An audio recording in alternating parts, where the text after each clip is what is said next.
नहमदुहु व नुसल्ली अला रसूलिहिल करीम अम्मा बाद फ़अऊज़ु बिल्लाहि मिनश्शैतानिर रजीम बिस्मिल्लाहिर रहमानिर रहीम। अल्हम्दुलिल्लाह, आज एक मरतबा फिर एक बहुत ज़्यादा अहम मसले के साथ आपके सामने हाज़िरी हुई है। वो मसला ये कि कराची से मुहतरम उज़ैर साहब ने सवाल किया है। उनका सवाल ये है कि बग़ैर किसी शरई उज़र के रोज़ा तर्क करना कैसा है।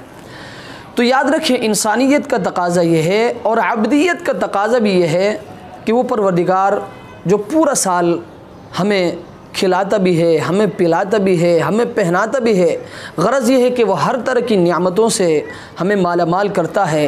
जब वो साल भर में एक मरतबा वो हमसे ये तकाज़ा करे कि एक महीने के लिए आपने खाने से रुकना है, आपने पीने से रुकना है, तो याद रखें इंसानियत और अब्दियत का तकाज़ा ये है कि हमें इन चीज़ों से अपने आप को मना करना है।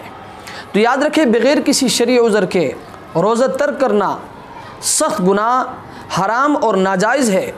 हज़रत अबू हुरैरा रज़ी अल्लाह ताला अन्हु की रिवायत है, वो फरमाते हैं कि आप सल्लल्लाहु अलैहि वसल्लम ने फरमाया कि जो शख्स बग़ैर किसी शरई उज़र के या बग़ैर किसी बीमारी के वो रोज़ा तर्क करता है, उसके बाद अगर पूरा ज़िंदगी भी वो रोज़ा रखें तो एक रोज़े की भी, रमज़ान के जो एक रोज़ा है उस एक रोज़े की भी तलाफ़ी नहीं होगी। इस रोज़े का अल्लाह तबारक व तआला के यहाँ इसकी इतनी बड़ी अहमियत है और इसका इतना बड़ा मकाम है।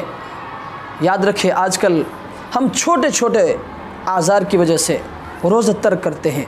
मेरे पेट में दर्द है, मेरे सर में दर्द है और मुझे बुखार है, मुझे फ़लाँ जगह जाना है, आज गर्मी ज़्यादा है। तो याद रखें मेरे दोस्तों, ये इंसानियत का तकाज़ा नहीं है और अब्दियत का तकाज़ा ये नहीं है कि वो परवरदिगार जिसने पूरा साल हमें खिलाया, वो परवरदिगार जिसने पूरा साल हमें पिलाया, वो परवरदिगार जिसने पूरा साल हर तरह की नियामतों से हमें माला माल किया, जब वो एक महीना हमसे ये तकाज़ा करता है कि आपने रोज़ा रखना है, अगर इन छोटे छोटे आज़ार की वजह से हम रोज़ा तर्क करें तो मैं समझता हूँ इससे बड़ी बदनसीबी और इससे बड़ी महरूमी दुनिया में नहीं हो सकती। रोज़ा आप किस हालत में छोड़ सकते हो?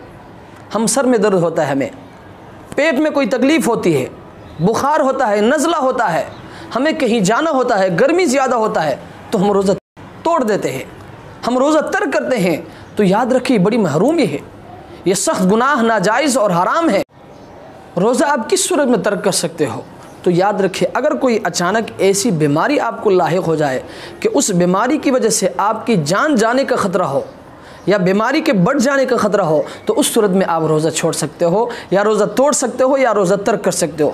इन छोटे छोटे आज़ार की वजह से सर में दर्द है, पेट में तकलीफ़ है, मुझे बुखार है, नज़ला है, कहीं जाना है, गर्मी ज़्यादा है, तो याद रखें इन आज़ार की वजह से अगर आपने रोज़ा तोड़ा या आपने रोज़ा छोड़ा या आपने रोज़ा तर्क कर दिया, बाद में अगर पूरा ज़िंदगी भी आप रोज़ा रख लें तो एक रमज़ान के एक रोज़े की भी तलाफ़ी नहीं होगी। दुआ फरमाए अल्लाह तबारक व तआला हमें इस मुबारक महीने में एहतिमाम के साथ रोज़ा रखने की तौफ़ीक़ अता फ़रमाए। व आखिरु दावाना अनिल हम्दुलिल्लाहि रब्बिल आलमीन।